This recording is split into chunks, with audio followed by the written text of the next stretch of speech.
Hello, welcome to Rando Tech Info and our look at the best Wear OS devices currently available in 2022. It's a good time to be in the market for a Wear OS device, as recently the platform has seen a bit of a resurgence and we finally have a variety of quality options to choose from. Hopefully new and exciting Wear OS devices will become available throughout the year, but when those devices will reach the hands of consumers and what those devices will be remains largely unknown. Hopefully we get a new Pixel watch, but we've been hoping for that for a while now. We will most certainly be getting a new offering from Samsung in the form of the Galaxy Watch 5, but that probably won't be until Q3. And if Mobvoi or Fossil have any plans to bring out any new devices this year, we probably won't see them until the second half of the year as well. So this video is all about the best Wear OS devices you can get in your hands in 2022 right now. And those devices consist of the Fossil Gen 6, the Ticwatch Pro 3 Ultra, and the Galaxy Watch 4 Classic.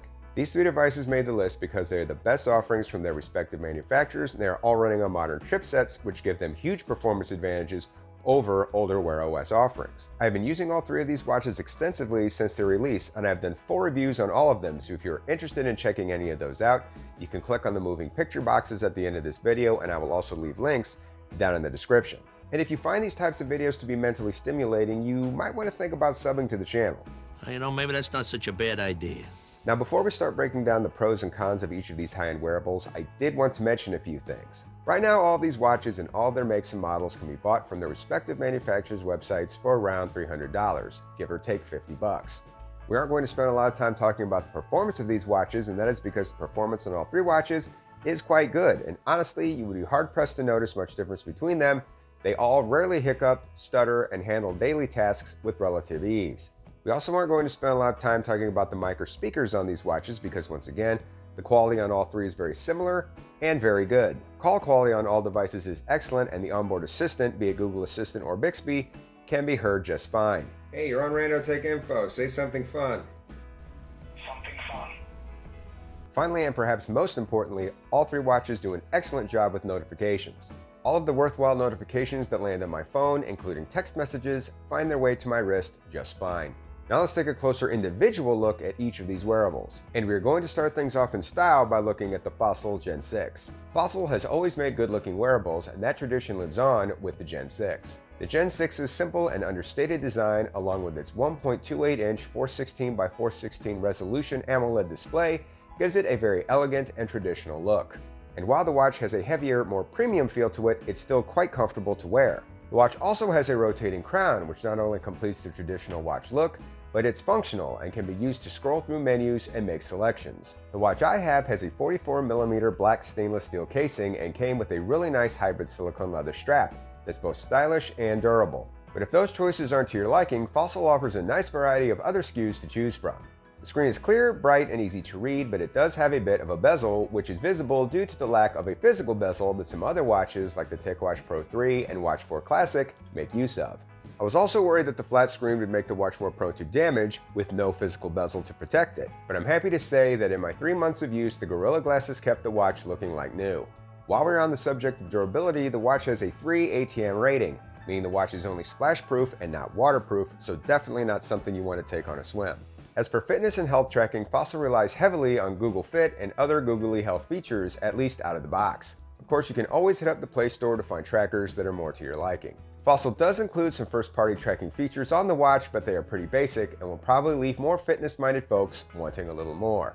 As mentioned earlier, we're not going to spend a lot of time talking about the performance of the Gen 6. One thing I will mention is it is using the Snapdragon 4100 Plus chipset. The big difference between the Plus and the standard 4100 chipset is the Plus has a coprocessor that provides your watch with some added features and power-saving benefits while in ambient mode, although in day-to-day use you probably won't notice much difference. Speaking of power-saving benefits, like most Wear OS devices, battery life on the Gen 6 is not particularly great. It will comfortably get you through the day and night, but not much else. However, where this watch comes out ahead of the competition is with charging speed. The Gen 6 can pull an 80% charge in just 30 minutes, which means just hopping off in the morning can provide you with enough juice to get you through your day. It's actually game-changing.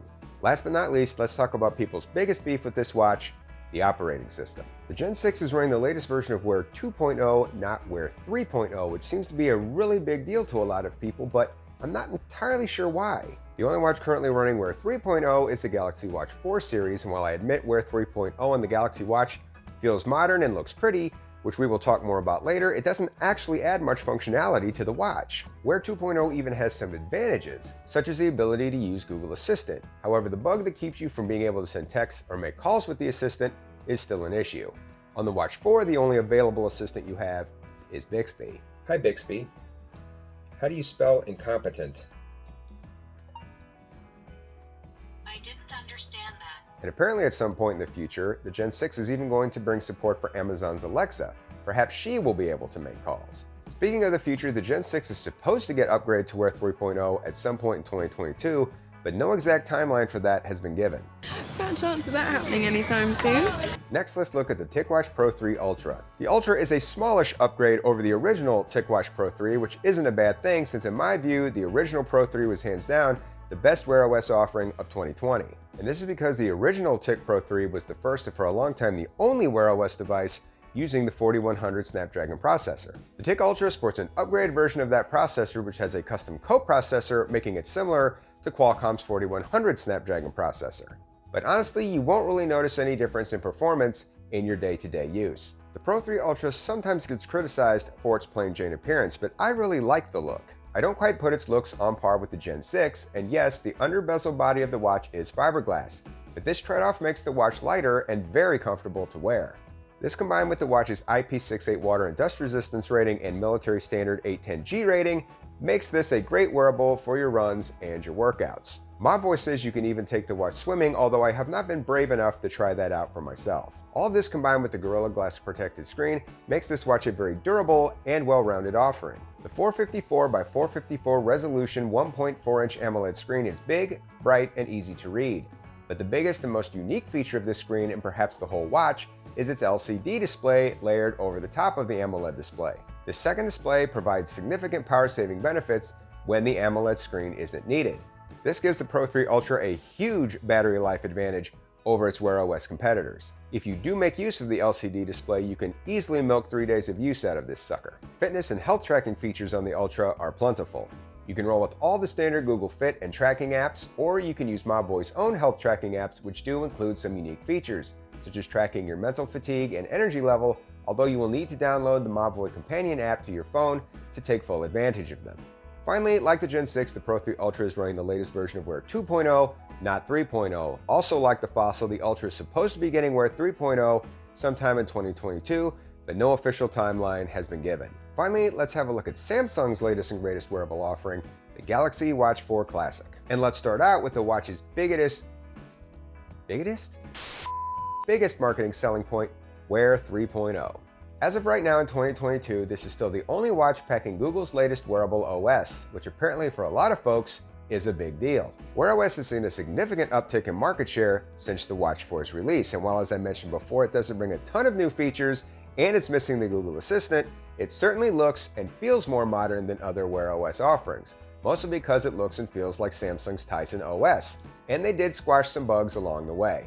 Admittedly, it is a more polished experience. The other thing that makes this watch look and feel so good is the screen. The screen comes in both 42 and 46mm flavors, and the 46mm 450 by 450 resolution Super AMOLED screen on the watch I have is a treat for the eyeballs that the competition just can't quite match.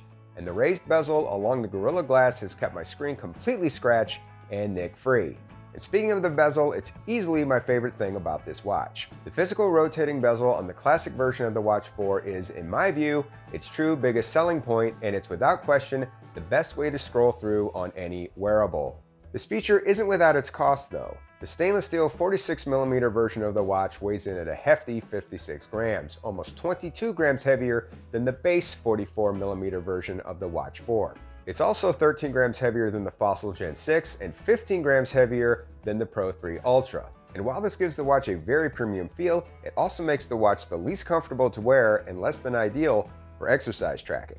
Which is unfortunate because this watch has some truly great and unique health and fitness tracking features, such as ECG scans, blood pressure readings, and body composition analysis in countries where those features are unlocked and allowed, and as long as you are paired with a Samsung phone. Samsung's exercise tracking is also top-notch and includes just about every single exercise known to man, including swimming, which you can do because like the Ticwatch, this watch has an IP68 and military standard 810G rating.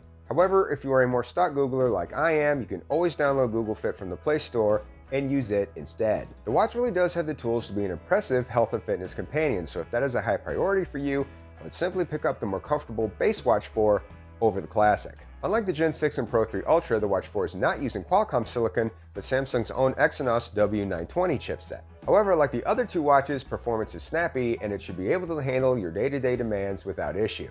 If you want to see an in-depth look at the performance of this watch, I did put it in a speed test against the Ticwatch Pro 3 Ultra, so if you want to check that out, I will leave a link in the description. Sadly, battery life on the Watch 4 Classic is not great. Like the Gen 6, it will get you through the day and night, but not much more. And unlike the Gen 6, charging on the Watch 4 is not fast, taking an hour just to net a half charge. However, one thing I will give the watch credit for is you can charge it with a standard Qi wireless charger, which is actually a pretty neat feature and a feature the other watches featured in this video don't have. Lastly, it should be known that you can't pair this watch with an iPhone. This is because to pair this watch with your phone, you need the Galaxy Wearable app, which is not currently available in the Apple App Store. As of right now, you can pair the other two watches to an iPhone via the Wear OS app, which is available from the App Store, but it is unknown if that will continue to be the case once those watches are upgraded to Wear 3.0. Well, those are all the highlights of the best Wear OS devices as we head into 2022. If you own any of these watches, or if you have any strong opinions about any of these watches that you feel should be shared, please feel free to do so down in the comments. As always, I hope you found this video useful.